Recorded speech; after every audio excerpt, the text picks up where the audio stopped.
Welcome to episode 93 of the G2 on 5G. It's the latest inside scoop on everything 5G. We cover 6 topics in about 20 minutes, and it's brought to you by More Insights and Strategy.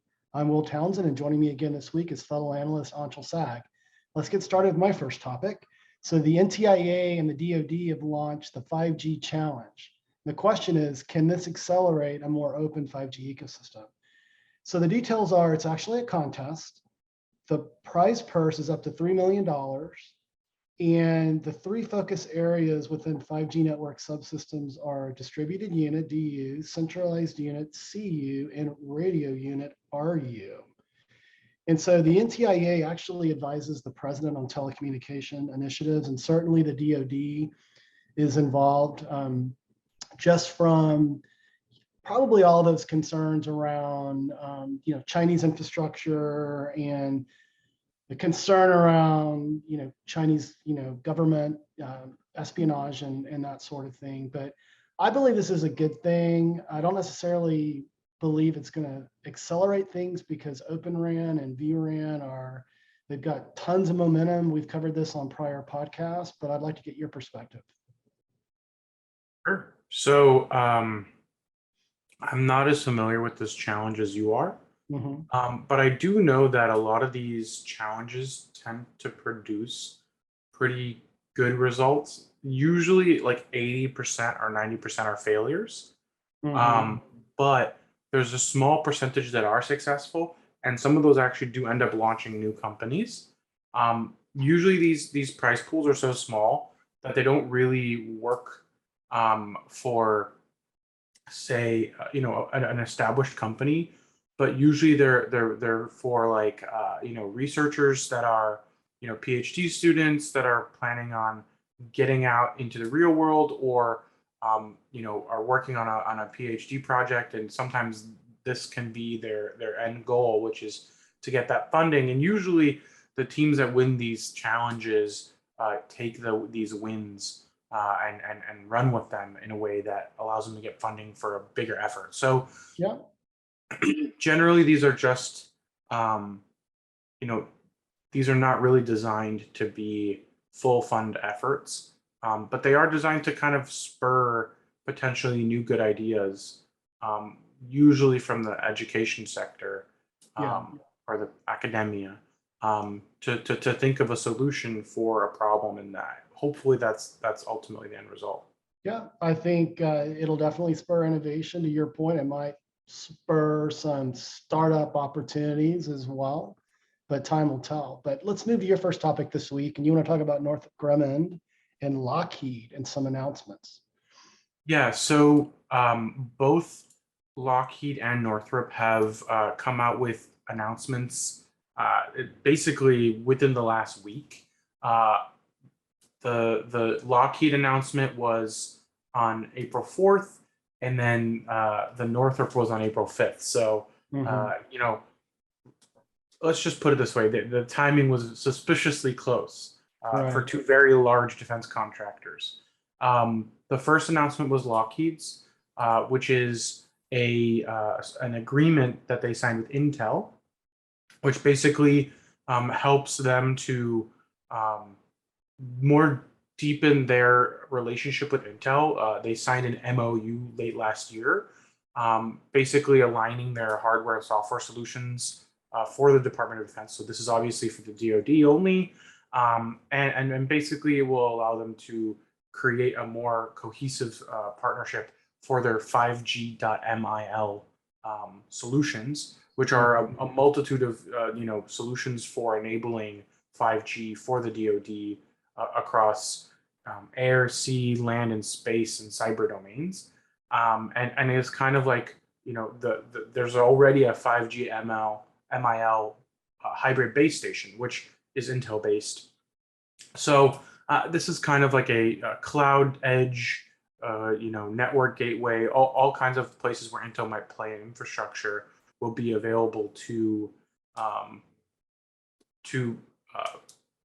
Lockheed from Intel. And I think they even mentioned that they've already got some deployments of their 5G hybrid base stations here in San Diego at Camp Pendleton.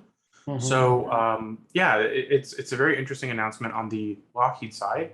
And then on the Northrop side, AT&T announced that they will be powering Northrop's IoT solutions for 5G as well.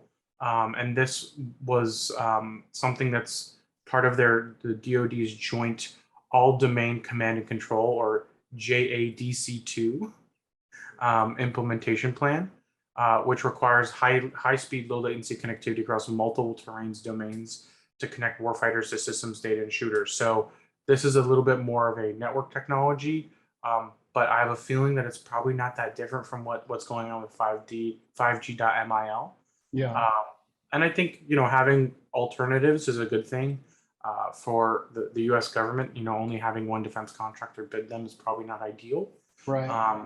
But, overall, it seems like the defense contractors are partnering with the IT industry in a meaningful way that I think will help accelerate the use of 5G in the military and put us at a communications advantage against our competitors, which right now I actually think defense spending is going to continue to grow at a very rapid pace. We do have the largest defense budget in the world, but we're also helping to, prop up countries like Ukraine, where they don't have a very strong military budget, or military for that matter, and we're helping fund that. And I think with this war going on and the expectation that there will be continued hostilities, I think defense budgets will continue to grow, and needs for advanced communications will only grow. I agree with you. And we've talked about the military applications for 5G. I mean, they're varied, and it's great to see these defense contractors working with the Intels and the AT&Ts of the world, really leaning into that tried and true enterprise sort of IT DNA. Because my impression with these defense contractors, they've somewhat been siloed over the years, and 5G is just a different ball game. And so there's an ecosystem there. And this is this was a nice dovetail to my first topic, just kind of talking about, driving a more open 5G ecosystem. So with that, let me move to my second topic this week. And there were a couple of different articles that Light Reading posted, one of the European contributors, and then Mike Dano, who we've had on our podcast before. And both were really focused on, in their articles, asking the question, is fiber basically fundamental to 5G network deployment? So I think in Vodafone's case, they rely a lot on microwave, which is somewhat unreliable. They don't have a lot of access to fiber. So they're going to have to find new and innovative ways to get access to fiber to support backhaul. And then Mike Dano was speaking to the fact that AT&T, in my mind, is a front runner, and I'll share a little bit of inside baseball there in a moment, based on some time I spent with them this week. But that is T-Mobile, is Dish at a disadvantage because they're not investing in it? And sort of what T-Mobile and Dish are saying is that it's it's sort of not important from their perspective to invest heavily in it. And certainly that makes sense when you look at what T-Mobile's doing with FWA.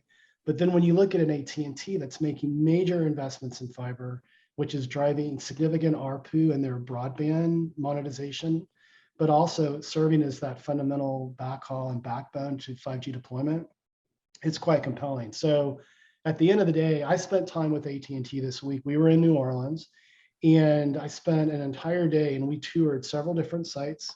I was posting on Twitter, so go ahead at Willtown Tech if you're interested in seeing some of my live tweets there.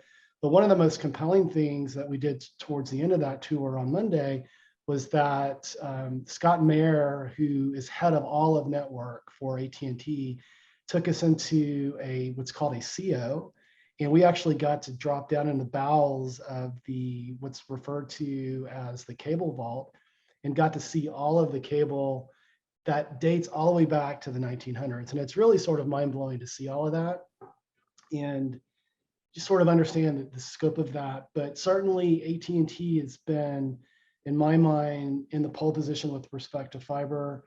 And it's funny, I was talking to Scott, and he made a comment around, 5G is strategic, but fiber is fundamental. So I don't know what your thoughts are, but I tend to agree with Scott's opinion there. I have opinions. Yes, you do. I think there is a place where fiber is fundamental to a 5G network, but I also think that if you're not fully saturating the use of that fiber and taking the full advantage of that fiber, you're not actually going to pay for, you're not really going to pay for it with just a mobile network.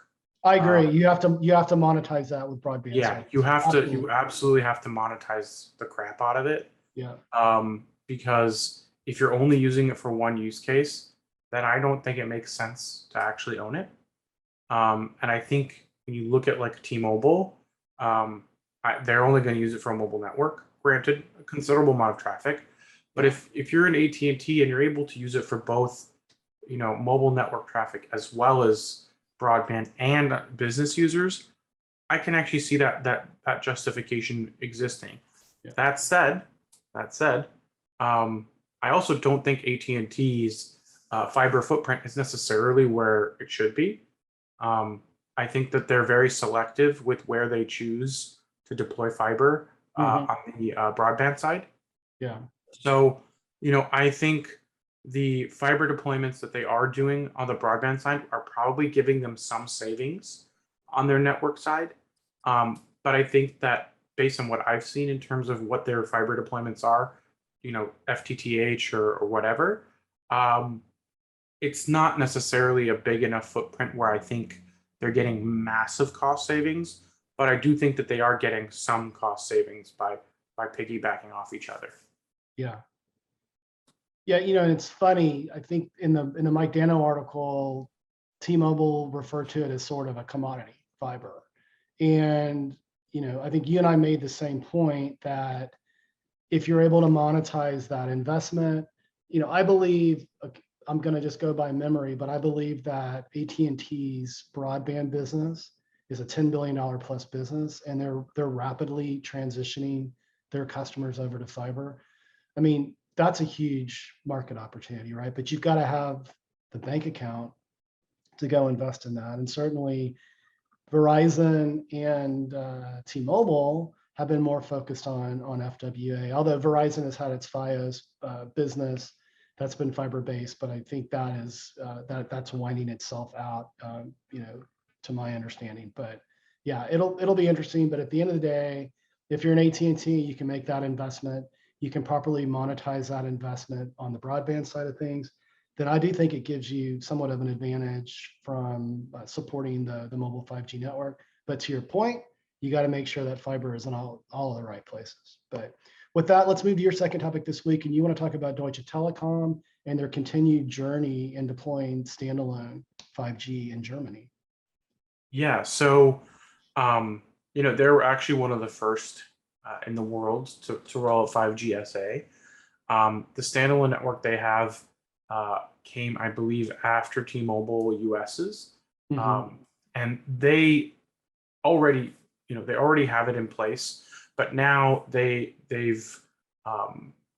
have more than 5,000 antennas transmitting at 3.6, and they said that they have 350 new sites that have been added in recent weeks, and that this 5G SA network is now available in more than 200 urban centers and cities across Germany.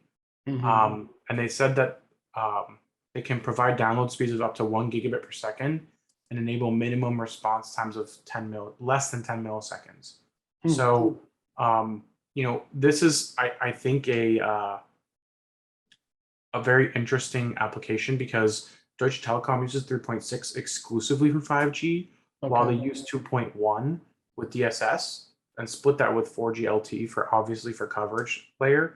But even 2.1 isn't necessarily a great coverage layer technology. Right. So I think when you look at what they're doing, 3.6 is going to be the one they're going to want to use for standalone anyways. Yeah. And they'll eventually transition their low band to standalone. But I think this is going to be where they really just deploy their use cases. And I think they understand that their customers, which are going to be a lot of enterprise customers, because those are going to be the ones who care about standalone the most, they're going to be the ones that want to use it for manufacturing and for fixed wireless and a bunch of different applications, private networking. And I think that they are trying to get ahead of it. And I think they'll probably have some kinds of standalone based applications by the end of the year, because they're on a very aggressive path. And they already have 16 mobile phones and tablets that are already compliant with standalone. So they already have a decent selection of devices that can take advantage of the network.